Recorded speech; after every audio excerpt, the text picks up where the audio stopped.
All right, we're back for another show. Today, I've got Hayley Moore with me. She is the team president for the Boston Pride in the National Women's Hockey League, professional hockey. So that's going to be fun to talk to her. How's it going, Hayley?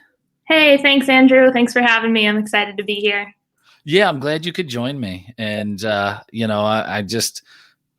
fascinated with the business side of sports. I'm always I'm like a nerd when it comes to that. Like I want to know how teams and leagues work and, what successes and challenges people face. And, when you're a team president too, how'd you get there?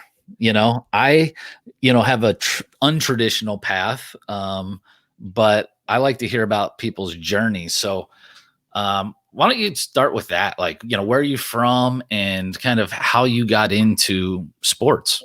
Yeah, absolutely. Hockey's definitely been a part of my life since as long as I can remember. So that's been kind of where my journey started. For my 4th birthday, I asked for hockey equipment, and the rest is history. Nice. So that's where the story, I guess, began. But I fell in love with the sport at a really young age. My older brother played, and that's how I got into it. I wanted to be just like him, and I fell in love with it. I was the only girl to play in my town to start off, and those numbers kept growing over the years. And just to see how far the sport has come since those days is pretty remarkable. But I grew up playing hockey among other sports, and I eventually wanted to continue through high school, and there was no girls hockey at the high school in my town. So like a lot of people, shipped off to boarding school. I went to Cushing Academy, which is a pretty big hockey school out in our area.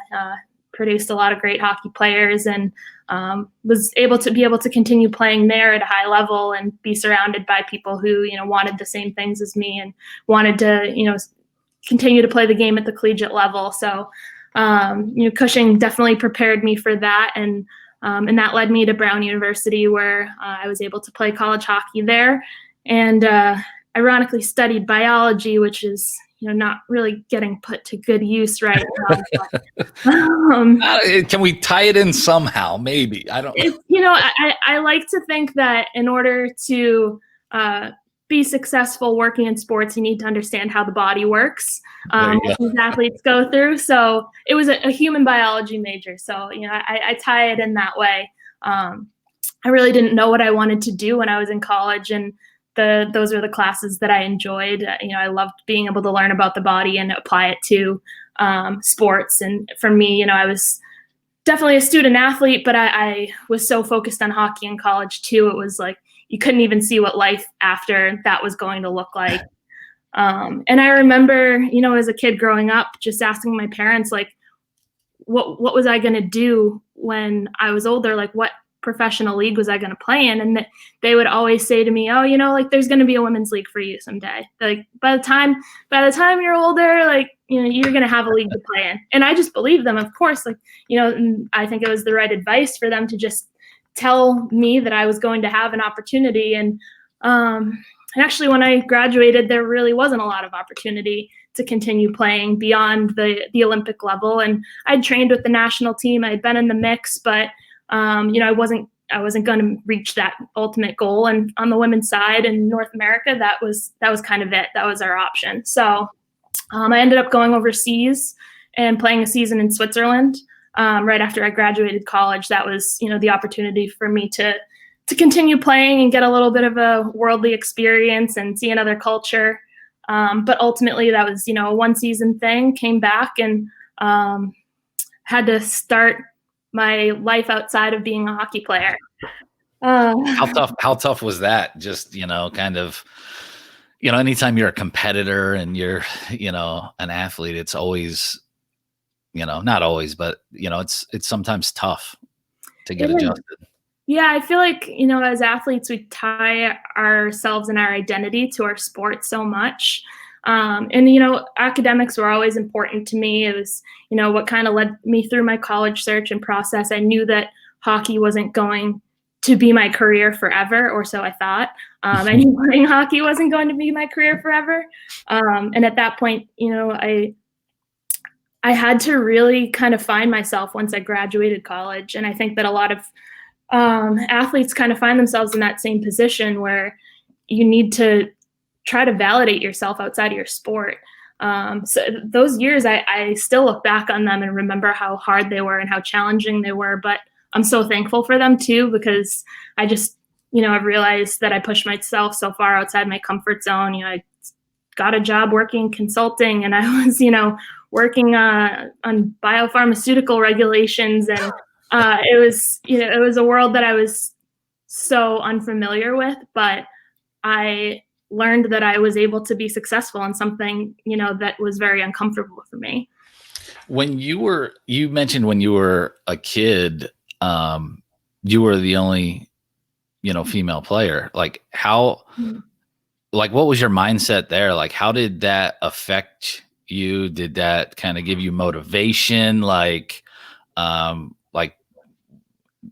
Were people like bullying you because of that? Like, I mean, I can imagine it's got to be tough being the only one, Yeah, definitely. And, eventually I ended up joining some girls teams, but I played boys hockey until I went to high school. And it's funny because as a kid, like, things just kind of hit you differently. And I feel like I was so unfazed by it. I was like so much more comfortable and confident in myself. I just saw myself as a hockey player. And, if anyone wanted to like make fun of me, I was just going to score a goal and shove it in their face. And like, Nice. you just like have that chip on your shoulder as a kid. And I am much more shy now than I was as a kid. I was just like, this hockey's my thing. I'm good at it. I love it. I'm competitive. And my teammates were all great. The boys that I played with were all really protective of me, but they treated me just like everyone else. So in that sense, I felt like I belonged there. I think I felt like I belonged on the ice more than anywhere else in the world. So it didn't faze me when, kids on the other team, would make fun of the bow in my hair or my braid coming out of my helmet. Like, I just didn't care. Right. Because I loved it so much. And I just, wanted to beat them. I would score a goal and celebrate in their face. And that's the best. Yeah, the best revenge. Exactly. Would you say? No, that's good. How much has it changed since you were a kid? So what's it kind of look like now with female players? Yeah, it's incredible. Like the amount of opportunity that exists now for girls to play and women professionally it's just night and day from what I grew up seeing. Obviously now I work on behalf of a professional women's hockey league. We're just entering our 6th season, so we're still pretty young, but to be able to be a part of building that and for young girls everywhere to see these professional players playing, that just means everything to me because it's opportunity that I never saw.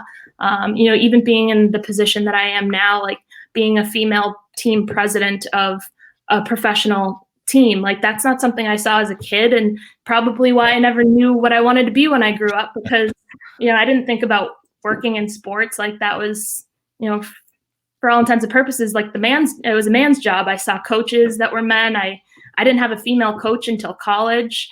So, I think that all of the opportunities that exist now are just showing young girls that like really anything is possible. But the number of girls teams that exist, the high school opportunities, the junior opportunities, the college opportunities, like everything is booming, and it's just so awesome to see.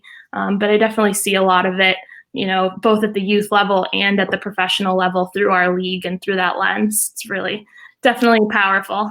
Yeah, no, it's good to see. And it's unfortunate that it's taken this long to kind of, get there, but hopefully it'll get caught up soon. I was just talking with somebody, I've owned some soccer teams and things like that, and indoor soccer specifically. And somebody was like, it's too bad there wasn't a women's league there. And this guy I was talking to, he had, 2 daughters that play, and he's like, there's no opportunity for them there. So I think you're going to see a lot more opportunities kind of coming about, throughout all the sports. And hopefully it'll get caught up. So how do you go from, now you're in the bio, whatever, like way above my pay grade. But you're in kind of maybe corporate America. how did you get your first, and what was your kind of first opportunity back in hockey then? Yeah, so it's interesting because I was kind of fighting it for a little while. I really wanted to validate myself outside of hockey and, like I said, try to find that new identity for myself. So, I was approached by, some coaches about different opportunities and things like that. I interviewed for an assistant coaching position at UMass Boston where, the head coach had reached out and said, I think you should be interested in this. I was offered the job and I turned it down. I said, I'm not interested in coaching. I'm really trying to focus on my career, outside of this. And she said, well, why don't you volunteer with us? And so that's actually where it began. I hate saying no to people. I love giving back to the game. I was like, I love having a full plate. I was like, I'm going to work this full-time, 60, 80 hour a week consulting job, but like on top of it, like, sure, why not volunteer? Because, it was an opportunity to stay involved in the sport, but I was like, I know that I want a career outside of this. Of course, I was very wrong. So back in. Exactly. So, I came to kind of a crossroads in my corporate America job, as you said, and another opportunity came across my plate to go work at a prep school and be a head coach there and an assistant athletic director. And I was starting to, be more intrigued by coaching, but just in terms of operations as a whole, like, that part of the job actually really intrigued me to be able to learn about behind the scenes and what makes athletics run at a school. And so I took that opportunity and was able to kind of, start to bridge the gap for myself and recognizing that I could find fulfillment in hockey outside of playing it. And so from there, like, I got some great experience and then I went on to coach as an assistant at Harvard University, learned the other side of college hockey, not as a player as well, and the admission process and, scouting and all the ins and outs of video and all that. But I definitely felt as though that coaching wasn't my path necessarily. I enjoyed coaching, but I really was kind of longing to have more of the operations that, I had been able to get a taste of at the prep school. So, from there, I moved on to work with the East Coast Wizards as a hockey director and was there for about 6 years. And during my time with the Wizard program, I was approached by Danny Rylan, who was the founder and previous commissioner of the NWHL. So she had this business plan. She said, I know you're really ingrained in the Boston hockey community. Like, I want to start a league that finally pays the players and to provide more teams and more opportunities for women in the United States. So I jumped all in. I didn't look back. I really didn't have too much information at that point, but I just knew it was something that I wanted to help build. And, things have kind of grown from there. So that was, about 6 years ago now. And first 2 seasons of our league, I was the general manager of our Boston club and was able to, win an Isabel Cup championship in our first season and, be a contender the next year. We unfortunately lost in a heartbreaking game in the championship the following year. And then, moved on to work at the league level for a couple of years. So I worked as the league's deputy commissioner for a couple of years and just kind of helped us through our next phases of expansion to Minnesota at that point, developing our league's player development resources and, among other things, new partnerships, new business models and sponsorship growth and player safety growth and all that good stuff. And now, for the past 2 seasons have been back at the Pride as a team president. Our team was acquired by a private ownership group about 1.5 years ago, and they kind of hired me back at the team level to kind of elevate the business operations and try to grow this league and these teams as more of a business moving forward. We're obviously a startup. We're entering our 6th season, and there's just so much more growth and building that needs to be done. So it's been fun to be back at the team level and hopefully win another championship. How many of the teams have private ownership?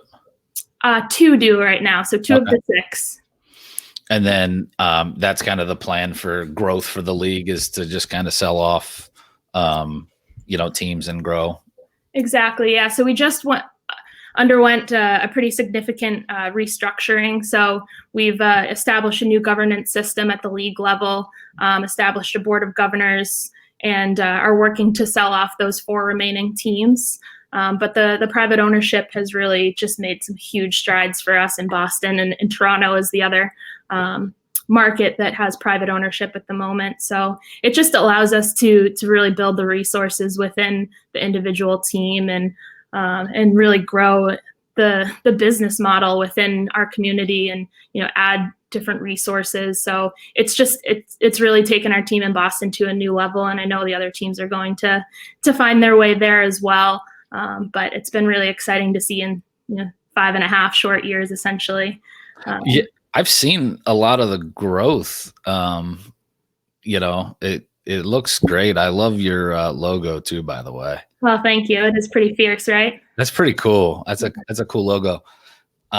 So how do you like team side to league side? Yeah, it's interesting because there's so many things that I love about both.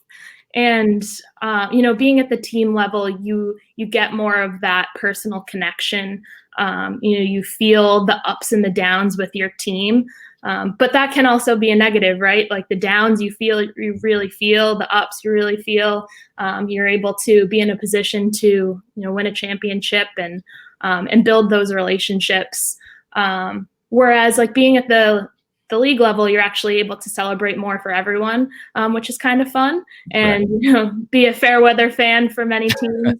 But you also you build a different network, and while you may not have as close knit of a feeling as you do at the team level, it's really exciting to be a part of a league that has a wider reach, and you're able to work with the teams in so many different capacities. So there's definitely pros and cons to both, and I really enjoyed both of my roles at the team and league levels.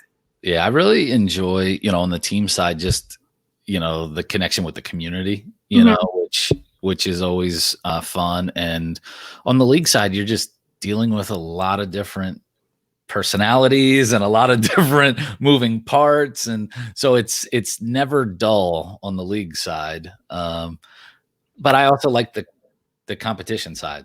So like the team side is fun because even if you're in the front office, you get competitive. It's your team, right? So it's like it's always fun. So I kind of like you. I'm kind of like mixed on. I like aspects of both. Which is pretty cool. So who's like the biggest rival for you guys? Do you have like one team that's like, oh man, we hate them? Like, yeah, I mean, every team at certain points. There's definitely been some rivalries brewing, and our league started as 4 teams. So in those early years, I mean, everyone was your rival. You're playing everyone so many times. But we expanded to Minnesota. Minnesota quickly became a huge rival of ours in Boston. I mean, the 2 pretty big hockey cities, those games are always pretty exciting. We were neck and neck with them kind of heading into the championship game last year. We definitely were the clear favorites. I just want to make that clear. But they're competitors for sure, and they were reigning champions the year before. We always play in front of sold-out crowds in both Minnesota and Boston in those games. So that's a big one. But also heading into this season, Toronto is our expansion team of this year. So we have not played them yet, and there's a huge Boston-Toronto rivalry brewing, especially with them being the other independently owned team in the league. I think that there's a lot brewing there, and we've had a very long preseason. We've been practicing for about 4 months with no games. So you're ready to take it out on somebody. Exactly. So it definitely builds. I think that Toronto will quickly become a pretty big rival for us. What like size facilities do you typically play in, and what is kind of like, as you're expanding, is there kind of a target that teams should look for? Yeah, absolutely. So I mean, in general, our teams play in roughly like 1,000 to 1,500 seat capacity arenas at the moment.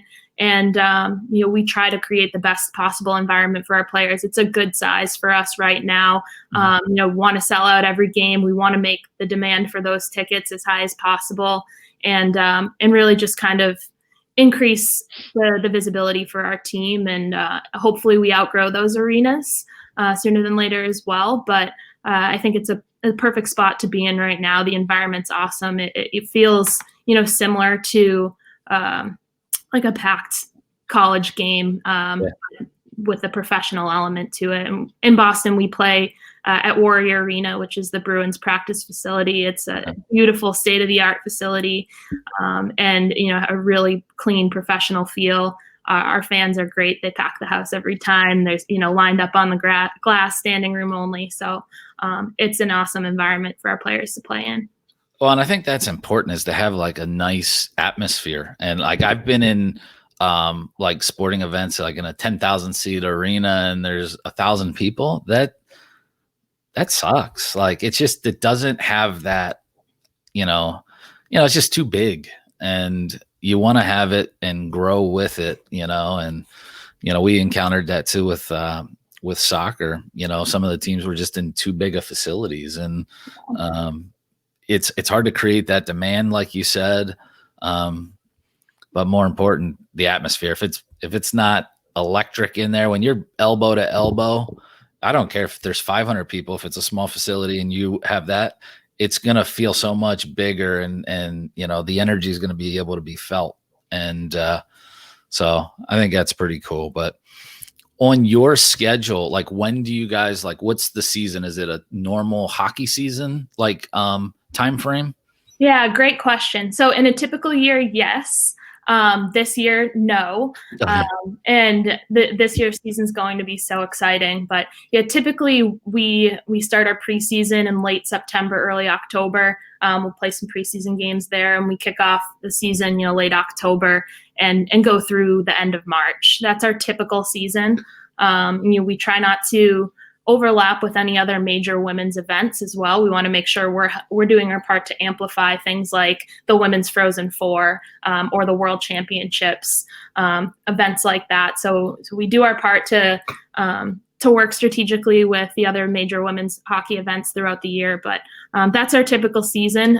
This year we have been practicing since late September. We have not played any games yet, and we are just about 2.5 weeks away now from our bubble season. So that'll be taking place in Lake Placid, New York, the historic Herb Brooks Arena. So we will be playing in the 1980 arena and hopefully creating some history of our own. It should be a pretty awesome environment for our players, and setting the stage. It's feeling really exciting now that we're so close. So that's on the docket right now, and very exciting as well. We just announced our first broadcast partnership for this event. So our semifinals and cup final will be broadcast live on NBCSN. Nice. It's massive. It's the first time that women's professional hockey will air live on a national broadcast. So that's awesome. Thank you. Yeah, we're psyched about that. I'm so happy for our players, and that so many people will be exposed to our brand of hockey. It's so exciting, and our players earned it. They deserve to be in that spotlight. So just psyched, and hopefully our team is playing in both those games. We got to do the work to get there first. Yeah. Well, good luck when you're up there. I mean, that's going to be fun, and that's an awesome complex too. Like, so that's going to be just the experience of that alone is going to be pretty cool. So I'll definitely be checking out the social media, see what's going on up there. So what do you think? So what kind of challenges have you guys faced? Any new startup league, it's difficult. I mean, it definitely is difficult. Now you guys are the first or the only women's professional league? Currently, yes. Yeah. In North America. Mm-hmm. So, what kind of challenges, have you guys had to overcome, or that you still kind of face today? Yeah, so many. I mean, on a bunch of different levels, really. We face the challenges of being a women's sports league, and the challenges that come along with that, and gaining visibility and traction and awareness. face the challenge of being a startup business in general. And then, on top of that, I'll throw a pandemic into the mix, and it's a little thing called COVID. Yeah, those challenges as well. Yeah, but I think we've just had so many learning moments over the past 5 years, and obviously, with building a league comes missteps, and there comes challenges. And when our league started, there was a league north of the border as well, the Canadian Women's Hockey League. And while they didn't pay their players at the time, they were, a partner in this with us in North America, and that league has since folded. And I think now for us trying to establish a presence north of the border has been a challenge, but an area for opportunity and growth as well. So I think that there's all of the typical challenges that you face as a sports league, as a women's league, as a startup business, and right. And all of that along the way. But every year we've gotten stronger. Every year we've learned something from the past. Our Players Association has taken a big role in helping to build this. Our players are remarkable. Like I brag about them all the time, but that's where our sponsors really feel the impact, because our players and our fans are so engaged. Their return on investment is incredible because we are all in. Everyone believes in this league. Everyone who's a part of it is here to help build. Our players will sit and they'll do autographs after games for hours because they want to make sure that every kid is seen, and we'll have those autograph sessions after every single home game. So it's just things like that obviously make those challenges, worth it, and we overcome it because we're building it together. But yeah, you learn along the way, and there's challenges I'm sure that we don't even see yet too. And working through the pandemic, like I said, is just another one of those. But we aren't unfamiliar to challenge in women's sports in general, I would say. So this, kind of facing the pandemic has just been another set of challenges that we're used to working through and overcoming. Got to be ready and willing to pivot and make adjustments. But I think you said something that's really important is,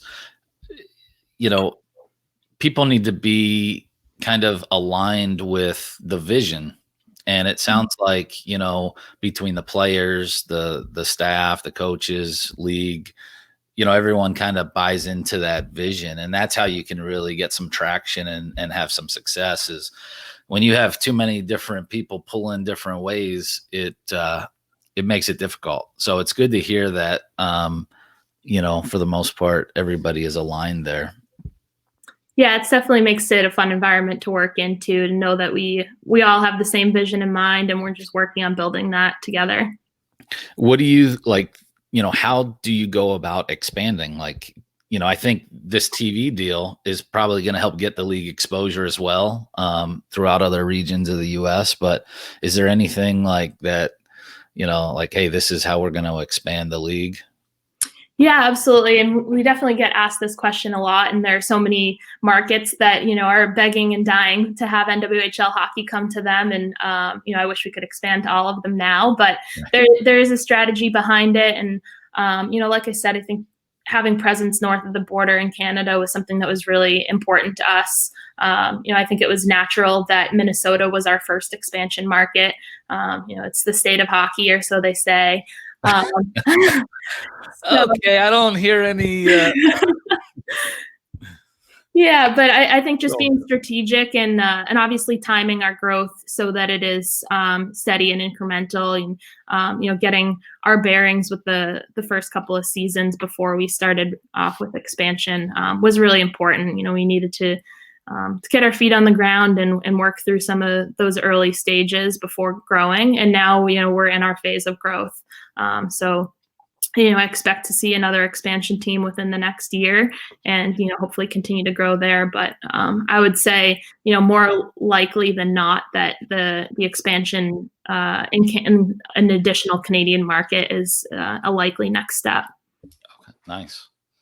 What do you focused on day to day being like a team president? Like, what kind of stuff do you do? I mean, is it like most minor league or smaller major leagues where it's a lot of hats? Oh yeah, big time. It's interesting because we have a really great network with the other Boston professional sports teams here in Boston. So we do a lot of work with the Revs and the Patriots and the Celtics and the Bruins and the Red Sox. And it's funny because I sometimes I feel like I'm our representative on like each of those phone conversation. So it's like, hey, I'm so-and-so from marketing, and hey, I'm from community relations, and oh, let's take this back to our team. And my team, my business team is still growing. So we definitely wear a lot of hats. I day to day, I'm pretty much involved in every aspect of our team, both hockey operations and business operations. But I have amazing people to work with. We have a general manager who like really makes me not have to think twice about the hockey operations. Like while I'm involved and included in a lot of that, like she's fantastic. Our head coach is great. Our whole coaching staff, our team staff, and we're still building out the business staff, but I've been able to add some of those positions. And when I came into my role, it was the first time that our team had a president. So it was a new role. And the early stages, really the first year in this position, was kind of building out what our structure was going to look like. Where do we want to add positions? How are we going to distribute responsibilities? But, in my role, I am definitely wearing many hats, and, it's everything from marketing to community relations to ticket sales to, customer service and merchandise sales to sponsorship. And I could go on, but it's also such a great place to learn all of those things. For me to be able to be exposed to all of it. And, I'm definitely not good at all of those. I've been told since a very young age that like surround yourself with people who can do the things that you can't do. Yep. And I just have an awesome team of people that we work with here. So we all are very collaborative. I'd say, even our general manager is involved in like marketing efforts and ideas and things like that. Because, there are a few of us, we run lean. We are growing through this phase, but we have a very collaborative environment. We all kind of lean on each other to get it done. I don't know if you're looking to add anybody or have internships coming up, but I posted something like a week ago, and it was like, just like, hey, if you're, either looking to get in sports or looking for a sports, the post like blew up on me, and it's like almost 400,000 views. Oh, I believe that. Gotten over 2,000 messages, over 500 resumes. It's nuts. And so there's a lot of people out there that are looking. So if you ever get to the point where you have an internship or an opening, definitely send it over so I can send it out to try to help connect a lot of these people, because there's some really good people out there right now that, are looking. So I think it's a good time for teams as far as finding some great talent, but it's always tough with not knowing when teams are playing, and revenue streams are a lot different now. I know, it's like as if breaking into the sports world wasn't hard enough. Right. I definitely feel for those candidates. Definitely I'll keep that in mind, and you can send anyone that sounds like they're a good fit for us my way. But I feel for anyone that's trying to find a career in sports right now. But my advice to them would be that if you ever have the opportunity to work for a women's league or a smaller league, that just for me personally has been the door to being involved in so many different things. I really can't speak enough about the amount of experience I've been able to have in such a short time, because we do run lean, and because, we do collaborate on so many different things. Like, experience in different departments. Exactly. Yeah. I think it's great. I know when I'm looking to hire people, that's something that I always look at is, those internships or what kind of stuff they were exposed to, especially if they're coming to a team that I have that's small, that I know they're going to have to be, a Jack or Jill of all trades. So it's always interesting. In the regular, you talked about you're going to be playing in a bubble. Regular season, like normal times, how many games are there in a season? Roughly 24. So we typically are a weekend only league. So, we're playing most weekends from mid to late October through March. Like 12 home, 12 away? Yeah, something like that, depending on the season and the number of teams that we have. Exactly. Nice. How is it in Boston? Do you think that, because that's such a huge market, do you think that helps or hurts, just with, getting exposure and building an organization there? Yeah, I think that that's a really interesting question because we're competing with so many other major sports teams, and not only that, but college teams as well. But Boston has definitely proven to us that we are a sports city. We love our sporting events here, and our fans have been no different with the Pride. They've been just as passionate and loyal and devoted to our team as they have for any other team in the city. So it has benefited us. I think we've been able to gain visibility and awareness through working with these other teams and in our city, and obviously as just having a pipeline from the colleges that are local here. It's so great that a kid from BU or Harvard or whomever can come to our game on a Saturday night and see what playing professionally might look like for them in the next year or two, and that really helps us with the recruiting and just exposure in general. The players that we have, they have their former teammates that can come watch them and things like that. So I think it was a concern early on, but we've really found our niche, and our fans are amazing, just like they are for everyone else in Boston. Yeah, no, I think that's pretty cool to hear, because it's definitely it could go either way, but it sounds like you've got the support, and that region too. I can't imagine how many ice rinks there are. So there's so many, from youth all the way up, people playing. Exactly. So I'm sure that helps. One little quick story is, at one point I was involved in hockey, and I always like to think that I'm an athlete. And so, with arena football, I've put pads on and practiced with the team. So I did that in hockey once. I bought like all the gear and everything, because I wanted to have my own, just in case I wanted to keep doing it. And I just remember going out there, and I got trucked, like legit, like somebody was maybe like skating backwards and it probably was intentional, but flat out leveled me. And I was like, yeah, okay, but I could skate a lot better with a stick because it helps keep me balanced. Give you a little balance. You're like a tripod out there. Yeah, I need the little whatever the thing is that helps the kids skate. That's what I need to learn. But no, it's always fun. I'm a hockey. I'm a sports fan in general, but love going to hockey games. I lived in Fort Myers area for a bunch of years, so I would go to ECHL down there, the Everblades. So, no, it definitely is good. Now, do they allow fighting in your league at all? I would say it's very similar to if you watch Women's Olympics or college hockey or men's college hockey here and there. Yeah, it's definitely. There's plenty of aggression. There's not flat out fighting like there is in men's professional leagues. It's similar to men's and women's college hockey. And I think even like the ECHL and AHL is really kind of lowered that. It's definitely not what it was 10 years ago. Exactly. So, yeah, I think the game's evolved quite a bit from then. So the one thing I will say is hockey players are tough. It's a tough sport. And I couldn't do it. I'm a wuss. I would even just getting knocked down like that. I couldn't imagine. And you got back up, right?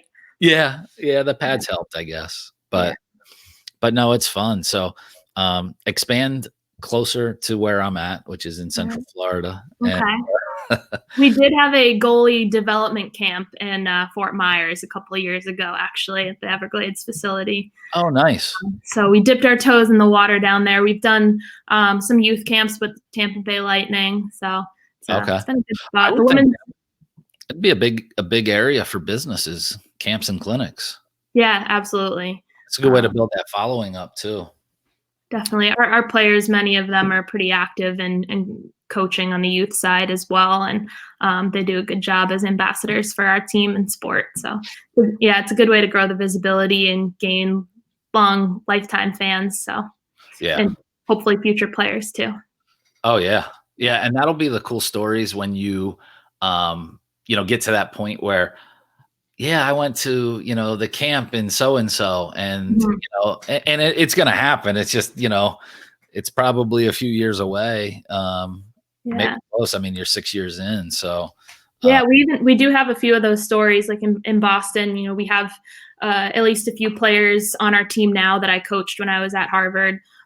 We have one player on our team who I coached as a senior in high school and now is in her second season with the Pride. So those things are really fun, to have seen somebody who I coached as a senior in high school before our league even existed. She went through 4 years of college and then, had the opportunity to continue playing and is a standout for us now. So those things are fun. It'll definitely be even more exciting when, like you said, the 10 or 12-year-olds that are coming to our camps are, throwing on a jersey in a few years from now. Yeah, no, that's cool. How about what's the website? Like, how can people learn more about you guys? Yeah, you can find us at pride.nwhl.zone. That's our team website. Our merchandise store is bostonpridehockey.com. That has everything you need, but definitely follow us on social media. It's at the Boston Pride on all social medias.